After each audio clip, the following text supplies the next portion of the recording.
దేవుని ఆత్మలను నడవలప్పుడు ఎందుకు రావడం సందడికి పద్ధతులు నోరు తెరవాలి. పద్ధతులను పాడినప్పుడు దేవునికి సంతోషపరచబడతాం. అంతేగాని ఏదో పని అన్నట్టు వచ్చి రానట్టు ఉండిపోయి ఎవరో పాడుతున్నారు కదా మనం ఎందుకు పాడాలి, ఎవరు ఆరాధిస్తాం మనం ఎందుకు ఆరాధించాలి, అలా ఉన్నప్పుడు మంచిది కాదు. ఇది దేవునికి చాలా అవమానం. కాబట్టి ప్రతి ఒక్కరికి వచ్చిన పాట కదా పద్ధతిలో పాట పాడుకుంటాం కానీ ఎవరు పాడట్లేదు. ఎందు గురించి పాడట్లేదు అర్థం కావట్లేదు. దేవుని మహిమకి వస్తామో లేదా ముఖాలు చూసి వస్తామో దేవుని కోసం ఎందుకు వస్తామో అర్థం చేసి ఎంతో ప్రయాసపడి రాత్రంతా మన ఇద్దరు మానుకొని మన సుఖాన్ని మానుకొని మేము దేవుని సన్నిధికి వస్తున్నామంటే మన మనుషుల వైపు చూడకూడదు, ఎవరి వైపు చూడగలరు. దేవుని చూసినప్పుడు దేవుడు ఆత్మ మళ్ళకి వచ్చి మన హృదయం తెలుస్తాడు. కాబట్టి దయచేసి ఎవరు పాడినా సరే మీరు పాట వచ్చిన తప్పడు కొట్టండి, పాట వచ్చిన గట్టిగా పాడినప్పుడు దేవుని మహిమ పొందుతుంది. కాబట్టి అందరం కలిసి పాడదాం. ఎవరు మౌనంగా ఉండొద్దు. మౌనంగా ఉంటే దేవుని ఆత్మ మనతో రాదు, మనము ఎలాగొచ్చామో వెళ్ళిపోతాం బయటికి. కాబట్టి దయచేసి మీరందరూ మన కంఠాలు తెరిచి దేవుని ఆరాధిద్దాం. నీ చేతితో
దేవా నీకే స్తోత్రం.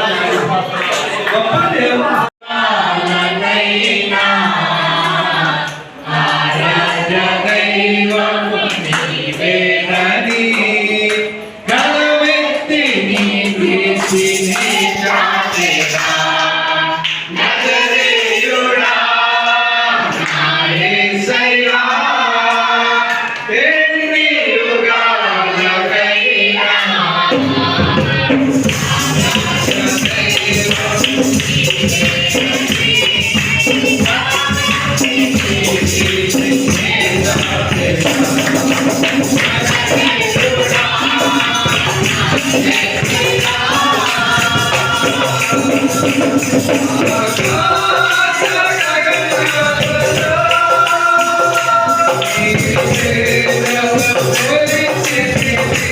Thank you.